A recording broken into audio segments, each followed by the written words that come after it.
Good morning செல்லக்குட்டீஸ். எல்லாருக்குமே பார்த்தீங்கன்னா சிறப்பான தரமான காலை வணக்கம். இன்றைய நாள் மிகவும் நல்லபடியாக அழகா போனோம். ஒரு மார்னிங் ஒரு ஃப்ரெஷ் வைபோட ரிசல்ட் மார்னிங்கே ரிலீஸ் ஆகுது. ஸோ அனைத்து விதமான மாணவ செல்வங்களுமே பாஸ் ஆகணும். ஃபர்ஸ்ட் பாஸ் ஆகணும், அதுக்கப்புறம் தான் மார்க்ஸ்லாம். ஓகேங்களா? சென்டம் ஸ்டூடெண்ட்ஸ், நல்லா படிக்கிற ஸ்டூடெண்ட்ஸ் மார்க் எதிர்பார்ப்பீங்க. நமக்கு ஃபர்ஸ்ட் பாஸ் பா. டோட்டல் பர்சன்டேஜ் யாரு, எந்த மாவட்டம் முதலிடம் பெறப்போகுது. இன்னைக்கு ரொம்ப ரொம்ப மிக முக்கியமான நாள்.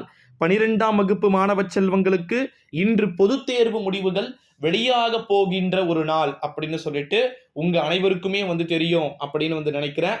இந்த ஒரு சூழ்நிலையில தான் ரிசல்ட் பத்தி தான் ஒரு நியூஸ் நம்ம பார்க்க போறோம்.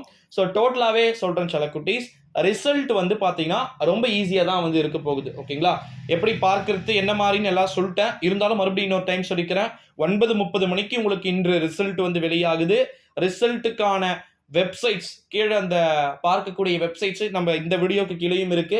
எதனா ஒன்று கிளிக் பண்ணுங்க. கிளிக் பண்ணீங்கன்னா டேரக்டா டைமிங் ஷெடியூல் ஃபிக்ஸ் ஆகிட்டு இருக்கும். 9:30 தான் ஓப்பன் ஆகிற மாதிரி. அதனால ஒண்ணுமே நம்மளால பண்ண முடியாது. அது ஓப்பன் ஆன உடனே என்னென்ன பண்ணணுன்றத சிறப்பு நேரலை இன்று இருக்கிறது. ஓகேங்களா? ஸ்பெஷல் லைவ் பாத்தீங்கன்னா இன்று நம்முடைய சேனல்ல இருக்குது. ஸோ நீங்க பயப்பட வேண்டிய அவசியம் அப்படின்றது கிடையவே கிடையாது.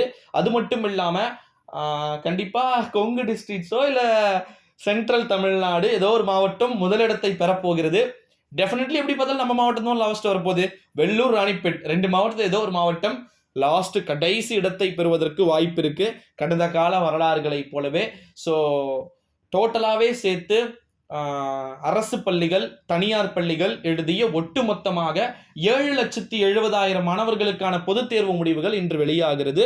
ஒரே நேரத்தில் நம்ம வெப்சைட்ல பார்க்கறதுனால கண்டிப்பா கொஞ்சம் ஜர்க் ஆகும், கொஞ்சம் எப்படி சொல்றது, எரர் ஆகிறதுக்கு வாய்ப்பு இருக்கிறது. ஓகேங்களா? ஸோ அதனால நீங்க ரிசல்ட்ஸை பார்க்கும் போது பயந்துடக்கூடாது, என்னடா வரல அப்படின்னு சொல்லிட்டு. ரிசல்ட்ஸ் நீங்க எப்படி பாஸ் ஆனாலும் சரி, ஒருவேளை ஃபெயில் ஆகிவிட்டாலும் சரி, கண்டிப்பா ஒரு ஷோ ஆகும் வெப்சைட்ல. ஓகேங்களா? பாஸ்னா பி அப்படின்னு சொல்லிட்டு இருக்கும், ஃபெயில்னா எஃப் இருக்கும், ஆப்சென்ட் எக்ஸாம் எழுதல அப்படின்னா ஏ பி அப்படின்னு இருக்கும். ஓகேங்களா? இல்ல ஏ மட்டும் இருக்கிறதுக்கு சான்சஸ் இருக்கு. ஸோ அப்படி ஆப்சென்ட் இருந்தா பிரச்சனை இல்லை, ஃபெயிலும் இருந்தாலும் பிரச்சனை இல்லை. சிறப்பு துணை தேர்வுகள் உடனடியாக ஜனவரி மாதம் நடத்தப்படுகிறது.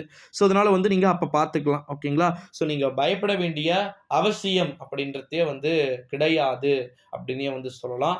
ஸோ 12th ஸ்டாண்டர்ட் பப்ளிக் எக்ஸாமினேஷனுக்கான ரிசல்ட் அப்படின்றது ரொம்ப ரொம்ப எளிமையாக இருக்கும் அப்படின்றதுல மாற்று கருத்துக்கு இடமே பாத்தீங்கன்னா கிடையாது. நீங்க பயப்பட வேண்டிய அவசியமும் கிடையாது அப்படின்னே சொல்லலாம். லாஸ்ட் இன்னொரு அறிவிப்பு, தேவையில்லாம இந்த சொந்தக்காரங்க இருப்பாங்க. ஓகேங்களா? அந்த சொந்தக்காரங்களை நம்பவே நம்பாதீங்க, அவங்க பேச்சை கேட்கவும் கேட்காதீங்க. ஏன் நான் சொல்றேன் அப்படின்னா, அவங்க உங்களுக்கு சாப்பாடு போடுறது கிடையாது. உங்க ரிலேஷன்ஸ், சாரி உங்க பேரண்ட்ஸ் தான். அவங்க என்ன சொல்றாங்களோ அதை கேளுங்க. பேரண்ட்ஸும் இந்த வீடியோவை பார்த்தீங்கன்னா ஸ்டூடெண்ட்ஸ்க்கு ஓவர் ஸ்ட்ரெஸ் கொடுக்காதீங்க. ஓகேங்களா? It's my request. ரொம்ப அவங்களுக்கு ஸ்ட்ரெஸ் கொடுக்காதீங்க. ஸோ அவங்களும் மாணவர்கள் தானே, அவங்களும் படிக்கணும் இல்லவா? ஸோ அதனால அவங்களுக்கு கொஞ்சம் கேப் விடுங்க. அப்படி சப்போஸ் ஃபெயில் ஆயிட்டாங்க அப்படின்னா. Okay, thank you so much.